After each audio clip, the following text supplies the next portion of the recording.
the most terrifying period of this epidemic appears to be coming to an end, if not already over. The virus, of course, will still infect and sicken and kill many more Americans. Nobody should minimize that. But the time for panic, and there was one, is now over. Our greatest fear going into this was that our entire healthcare system might collapse under the strain of new cases. That was a real fear, and it was justified. That's why we locked the country down.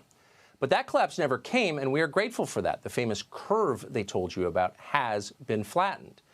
In the meantime, though, an awful lot of people have been flattened themselves, badly hurt by our government's response. Children are going uneducated. Tens of millions of people have lost their livelihoods. The whole economy is in tatters. Until recently, for example, some citizens have been using social media, Facebook, to organize demonstrations against the severe lockdowns they're currently living under. Expressing your views about the decisions that politicians make is protected under our Constitution. You could argue, in fact, it's the whole reason we have a Constitution in the first place. It's literally enshrined in the First Amendment, and for a reason. But Facebook doesn't care. Facebook doesn't recognize the U.S. Constitution. It doesn't recognize our country's centuries-old norms. As CEO Mark Zuckerberg explained on ABC, people who complain about the lockdown and organize others to do the same have been removed from the site for providing, quote, misinformation. We do classify that as harmful misinformation, and we take that down. Misinformation. That's a term that should give you the shivers. It's how totalitarian regimes dismiss views that threaten their power. That's the country we're suddenly living in. The state of New Jersey recently issued criminal charges against a woman called Kim Pagan. Her crime?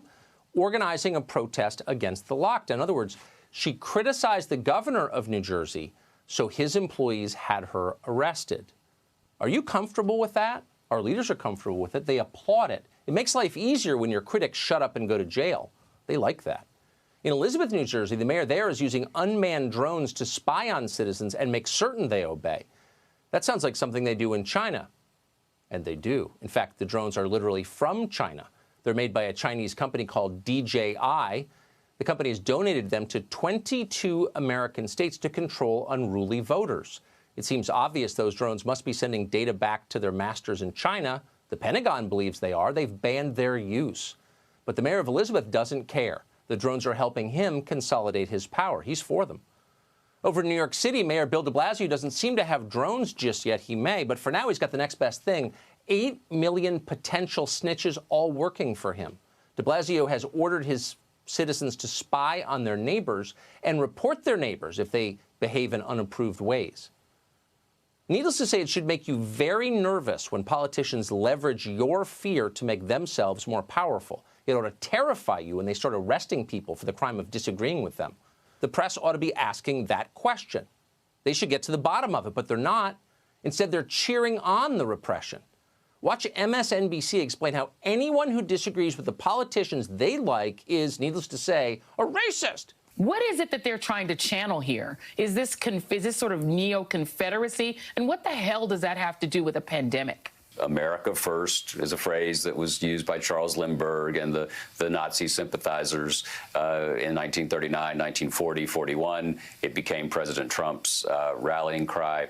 When I look at these protests, what I see are a bunch of white people essentially saying, oh, it's affecting those people, so why do I have to change my life for them? I think that what they're saying quite clearly, when you see the numbers, when you see the statistics, when you see the CDC data, is I want more black and brown people to die. Can you imagine putting that garbage on your TV channel in the middle of a pandemic, whipping people into a frenzy of paranoia and hate on the basis of zero evidence?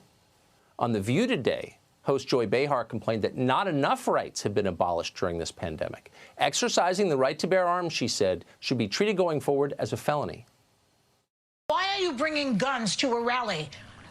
You want to call yourself protesters, leave your guns home. Those are terrorists who bring guns to things, to rallies. I don't trust that at all. Here's the truth. If Americans had confidence that the government's response to this virus was wise and thoughtful and thoroughly rooted in science, they probably wouldn't be protesting against those decisions in the numbers they are.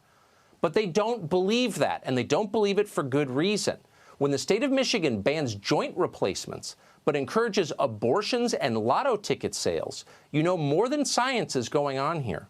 The media are not bothering to report on what we really know or don't know about the virus. It's fascinating, but they're ignoring it. And they're certainly not holding anyone in power to account. They're not explaining the science of why it's necessary to close pools and parks and beaches all summer, why it's scientifically required to tell citizens to snitch on their neighbors. They're not even addressing that. Instead, they're lashing out at the insolence, how dare they, of their fellow citizens for failing to silently accept it all.